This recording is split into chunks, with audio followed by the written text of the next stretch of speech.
The statements we're about to show you are from the Holy Qur'an, and is said to be the official, unchanged, pure word of God, revealed over 1400 years ago. Claiming to be the word of God is a heavy statement, and without proof, or if a single contradiction is found within the book, the apparent word of God will be proven false. So without further ado, let's put the book to the test. In the 23rd chapter, titled The Believers, from the 12th to the 14th verses, God is said to give a detailed description of how the human being is formed. It begins by saying, "We then placed him as a sperm drop in a place of settlement, firmly fixed. Then we made the drop into a alaqa." We will translate this word very soon. "And then we changed the alaqa into a lump.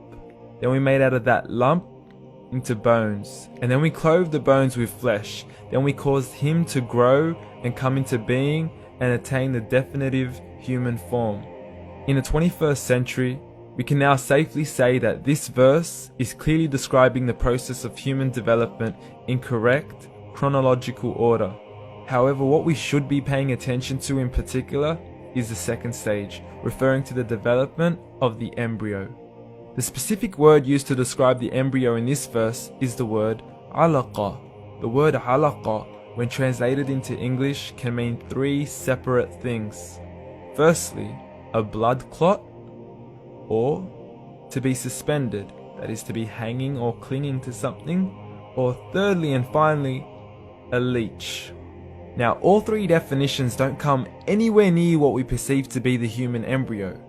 So, why are these words used, and what significance do they share with the human embryo? Can the embryo be described as a blood clot? Well, what do you think? In the third week of embryonic development, a tubular heart joins with the blood vessels to form a primordial cardiovascular system, and by the end of the third week, the blood is circulating and the heart begins to beat on day 21. The first thing that comes to mind in regards to being suspended or hanging is the umbilical cord.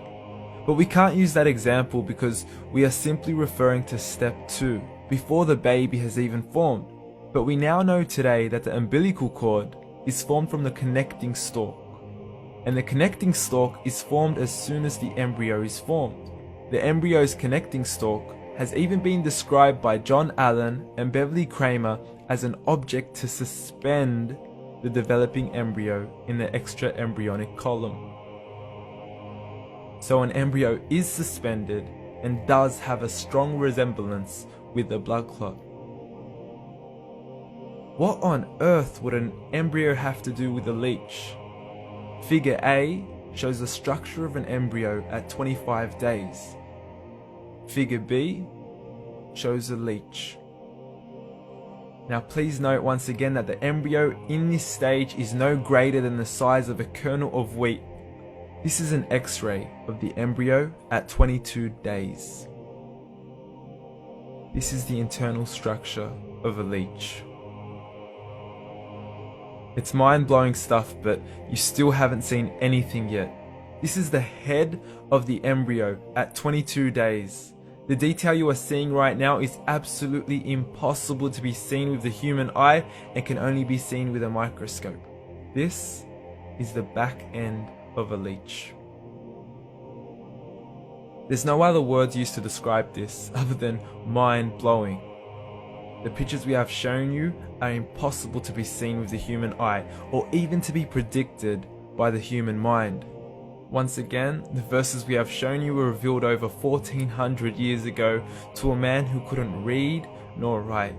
Are these the words of God? Descriptions of the human embryo in the Qur'an cannot be based on scientific knowledge in the 7th century. The only reasonable conclusion is that these descriptions were revealed to Muhammad from God, from God, from God, from God, from God.